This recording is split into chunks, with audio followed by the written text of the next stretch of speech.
Naam, hujambo hali gani mpenzi mtazamaji wa channel hii ya YouTube ya 5 Media. Leo nakuletea makala ya kuweza kumfahamu Mheshimiwa Musa Azzan Zungu, ndiye spika mpya wa bunge la Jamhuri la Muungano wa Tanzania, bunge la 13. Sasa ninakuletea makala hii kuweza kumfahamu vizuri tena kwa undani. Ni mwanasiasa mkongwe na kiongozi mwenye uzoefu mkubwa katika siasa na utumishi wa umma. Mnamo mwaka 2025 Novemba 11 alichaguliwa kuwa spika wa bunge la 13 la Jamhuri ya Muungano wa Tanzania, akipata jumla ya kula 378 kati ya kula 383 zilizopigwa na wabunge wote. Uteuzi wake ufanyika kupitia Chama cha Mapinduzi, yani CCM. Spika aliyekuwepo Dr. Tulia Ackson kujiondoa kwake kinyang'anyiro hicho.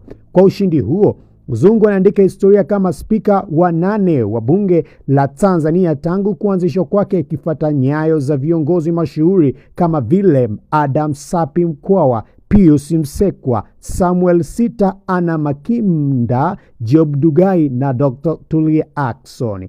Bunge jipya la Tanzania ambalo limeweza kutokea sasa hivi linajumuisha zaidi ya viti 390 kutoka CCM na ACT Wazalendo viti 9, chama cha Chauma viti 3. Sasa Zungu alianza safari yake ya kielimu katika shule ya msingi St. Joseph, sasa inaitwa Forodhani, jijini Dar es Salaam kati ya mwaka 1958 na mwaka 1965. Baada ya hapo aliendelea na masomo ya sekondari katika shule ya Kinondoni mwaka 1966 mpaka mwaka 1967 na baadaye shule ya Tambaza mwaka 1968 mpaka mwaka 1969. Akiwa mwanafunzi alianza kushiriki katika shughuli za kisiasa kupitia chama cha TANU, ambapo aliongoza tawi la chama shuleni. Baada ya masomo sekondari, Zungu alihamia Toronto, Canada, ambapo alisomea stashahada ya ufundi na vyombo vya anga urubani.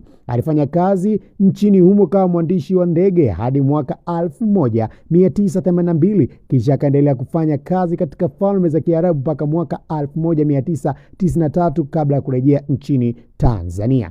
Unaambiwa kwamba Zungu alirejea rasmi kwenye siasa mwaka 2000, ambapo alichaguliwa kuwa diwani wa kata ya Mchikichini kupitia CCM ndani ya halmashauri ya Ilala. Mwaka 2003 aliteuliwa kuwa naibu meya wa Ilala. Mnamo mwaka 2005 alichaguliwa mbunge wa jimbo la Ilala, nafasi aliendelea kushikilia kwa vipindi 5 mfululizo mpaka mwaka 2025.